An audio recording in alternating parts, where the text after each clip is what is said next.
Hi, I'm Gary, and welcome to another episode of Physical Format Rock and Roll, where we talk about all things rock and roll and classic metal. Thank you very much for tuning in. This will be a top 5 studio album picks of Cheap Trick.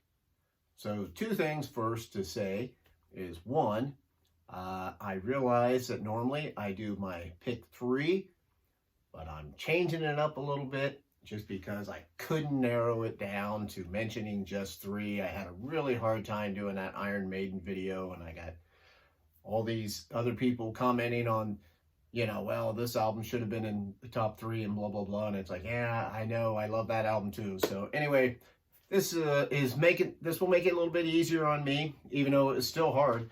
I still had a really hard time narrowing it down to 5 because I really love Cheap Trick. It's one of my favorite bands. They're a great live band. They always have been. I've seen them several times over the years. I will see them again as long as they're around. I will keep seeing them. So to narrow it down to 5, I actually had a hard time with that. But, I am a bit of an expert because I do also have a Cheap Trick koozie to drink my beer out of. So that gives me a couple extra points in credibility. Not really, but let's say so. All right. Anyway, starting off on number 5, that little band from Rockford, Illinois. It's In Color from 1977. This was produced by Tom Werman, who produces the next few Cheap Trick albums. And I know I've showed this picture before. But this is a really good album. This was their second album. And it has, the thing about those first couple albums is everything on there, like the hits type thing, they sound better on the Budokan record. But now remember, this is just studio albums I'm picking. No live albums, no greatest hits, okay? Just studio albums. So this one will come in at number 5. Of course, you listen, Hello There, Big Eyes, Down, I Want You to Want Me, which if you've never heard the version of I Want You to Want Me, the original studio version, it is nothing like the live version. It's kind of almost dorky sounding, really, in a way. You're All Talk, and Clock Strikes 10, Southern Girls, Come On, Come On, and I can't even see that. Oh, It's So Good to See You. Yeah, I'm sorry. But the other one I didn't mention is Oh Caroline, which really helps propel this album to me because Oh Caroline was not on the original Budokan, which, yes, I know it was on the later version of it where they released the whole concert. But, I grew up listening to the first one. And Oh Caroline it's one of my favorite Cheap Trick songs. So that kind of helps put that one at number 5. Number 4 might be a surprise to some of you. You might wonder why it's on here. But from 1997, it's Cheap Trick, their second self-titled album. They went back and got a new record company, basically, who said, hey, do whatever you want. Make whatever album you want. And unfortunately, it was Red Ant Music. I think they went bankrupt, like just a few weeks after this album was released, unfortunately. So it didn't really get the publicity that it should have. This is a great album. I know if you're already a hardcore Cheap Trick fan, you have this album. You know it's great. But if you don't have this album, I really recommend picking this up. This is a really good one. It's got a lot of... some of the songs are kind of heavy on here for Cheap Trick, and it sounds really good. But yet, they got some of their classic kind of, more pop rock kind of songs on here. There's a song on here called You Let a Lot of People Down, which it's got this middle part and this ending part where Bunny is on like the toms beating them, and the guitar's just going bow, bow, and Robin Zander's screaming, and it's just awesome. It's probably one of the heaviest things that Cheap Trick has ever done. So number 4, Cheap Trick from 1997. Coming in at number 3, this one is from 1980, produced by the one and only George Martin. All Shook Up.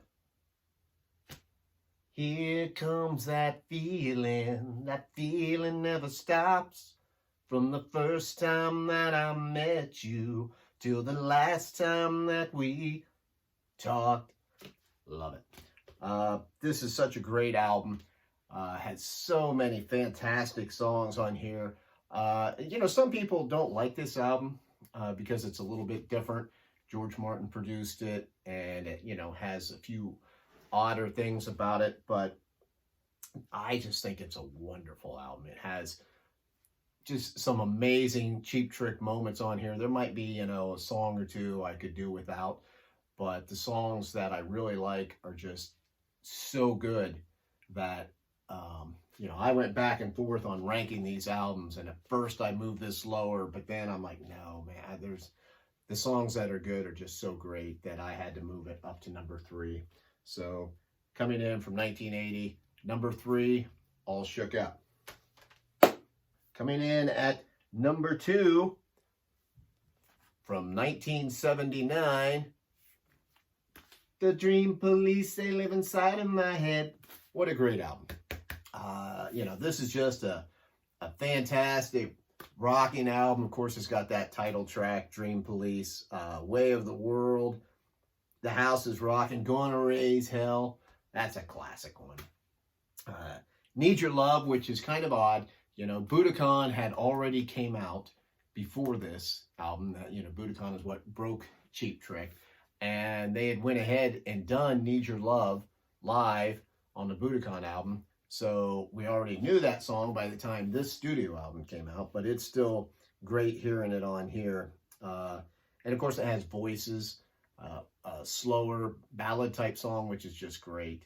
Just shows off Robin Zander's vocals and Rick's background vocals. To me, the secret weapon, not a secret really, but Robin Zander, the vocals that he has, he's one of my favorite rock and roll vocalists. And the thing is, he still does it. If you hear him live, he can still do it. Still sounds fantastic live. Just one of my all-time favorite singers. And there's a lot of songs that, because of Robin's vocals, are what propel the song. They've got some songs that if somebody else was singing them, they'd just be okay. They'd be kind of average. But Robin Zander can take some of those Cheap Trick songs that are, you know, maybe kind of just average and just propel them to greatness. One of the all-time great rock and roll singers, Robin Zander. The whole band's great. Don't get me wrong, but Robin Zander's just amazing. Freak of nature, man. The guy's still doing it live. And that's the thing about Cheap Trick. You know, I mean, I kind of hate making some of these top 5 things or top 3 or whatever, because, you know, you tend to put a lot of the older, you know, best stuff in there. But Cheap Trick is still making really, really good albums. So if you're a Cheap Trick fan who maybe quit buying albums a long time ago, go back, get some of their newer ones. They're still making great music. They still sound really good. All right, coming in, number 1, my all-time favorite Cheap Trick studio album from 1978, Heaven Tonight.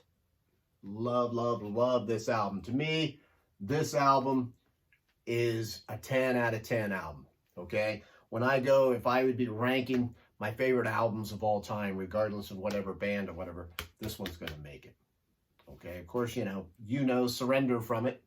That's the track that kicks off the album.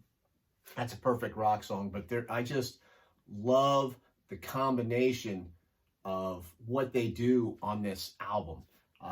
There's hard rock songs. There is pop songs. There's a little bit of a punk element into some of these songs. You know, listen to Avita Zane. What a great song. It's just everything that is fantastic about Cheap Trick is on this album. There's the back of it, in case you don't know it. You know, and for some reason, it's one of those things, I don't even know how it happened over time, but I have 2 studio albums in here. There's 2 vinyl records in here for some reason. I have no idea where the second one came from. When I was getting back into vinyl and getting my records back out and cleaning them up and stuff, it's like, why do I have 2 of that? I have 1 jacket here, but I had 2 vinyl records. Crazy, isn't it? I mean, Cheap Trick I've loved for a long time, as you can probably tell. Actually, Dream Police was the first cassette I ever bought. First pre-recorded cassette I ever bought in my life was Dream Police by Cheap Trick. But anyway, I digress. Back to number 1. That would be if I was telling somebody who's never bought a Cheap Trick album, hey, what's the first one I should get? I'd probably maybe say Budokan. But after that, studio album-wise, it's going to be Heaven Tonight. Perfect album. I love everything about it. I've never grown tired of this album. I don't know how many times I've heard it, but I love it. I think it's fantastic. So Cheap Trick, one of America's great rock and roll bands. A lot of our favorite bands seem to come out of England, but here's a great one coming out of America, actually. So anyway, I would love to hear some of your comments on Cheap Trick. What's your ranking? What's your favorite Cheap Trick albums, studio albums? That's what I'm really curious about. Maybe getting some conversations going on that. So I appreciate that. If you haven't subscribed to this channel, please do so. And if you have already, thank you very much. It's fantastic. I have a lot of fun here, and I'm getting to know some people, and it's just a lot of fun. We also have a Facebook page for Physical Format Rock and Roll, and we have one on Twitter. So by all means, go out and check those out too. So until the next time, I will see you down the road.